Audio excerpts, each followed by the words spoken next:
Very good evening to all of you.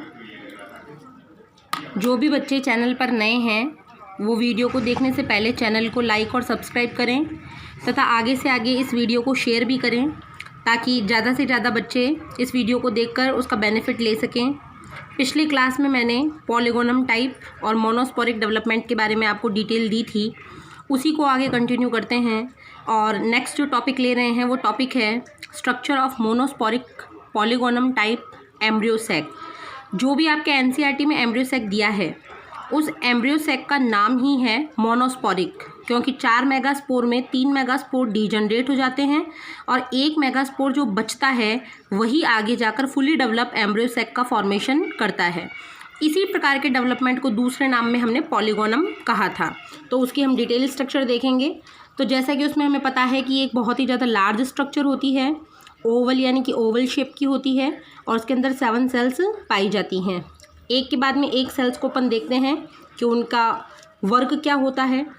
सबसे पहले जो हम सेल देख रहे हैं वो सेल है सिंगल एग, यानी एक एग होता है और इसका दूसरा नाम हम लिख सकते हैं oosphere।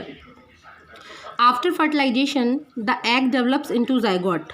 तो बच्चों यहाँ पर क्या होगा कि जो एक एग है वो एक मेल गैमेट के साथ में फ्यूज़ होकर आफ्टर फर्टिलाइजेशन जाइगोट में कन्वर्ट हो जाएगा और इसी के बाद में ये जाइगोट आगे जाकर एम्ब्रियो का फॉर्मेशन करेगा।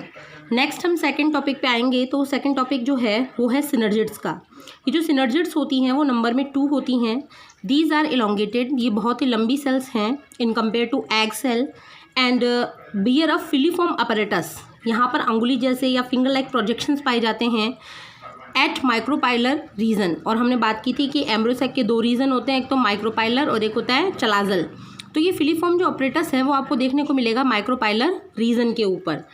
दे direct the pollen tube growth. यहाँ से बोर्ड एग्जाम का 1 नंबर का क्वेश्चन बनता है और वो क्वेश्चन ये होता है कि what are the basic function of the filiform apparatus, then you write that they direct the pollen tube growth. ये क्या करते हैं, पोलन ट्यूब की ग्रोथ को डायरेक्ट करते हैं कि पोलन ट्यूब की ग्रोथ किस दिशा में होनी है। नेक्स्ट जो थर्ड सेल है वो है एंटीपोडल्स। एंटीपोडल्स की संख्या 3 होती है। These are vegetative sales.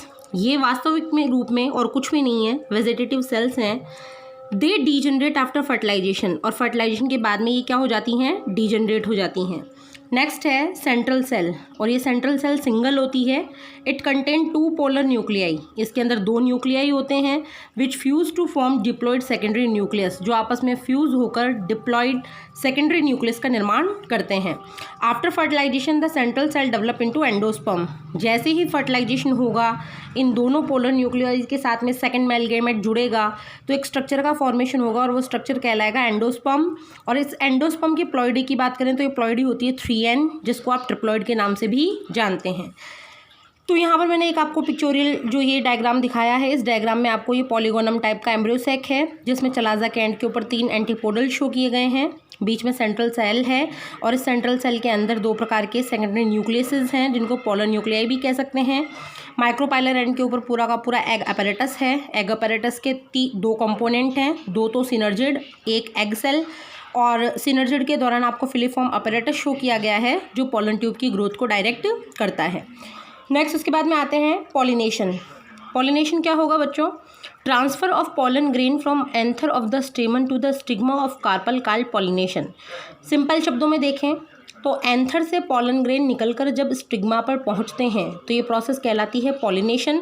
और किस माध्यम के द्वारा पहुंचते हैं, कहाँ से कहाँ तक किस प्रकार जाते हैं, एक ही फ्लावर में जाते हैं या दूसरे फ्लावर में जाते हैं, उस आधार पर जो पॉलिनेशन है वो 2 प्रकार का हो जाता है। पहला है सेल्फ और दूसरा है क्रॉस।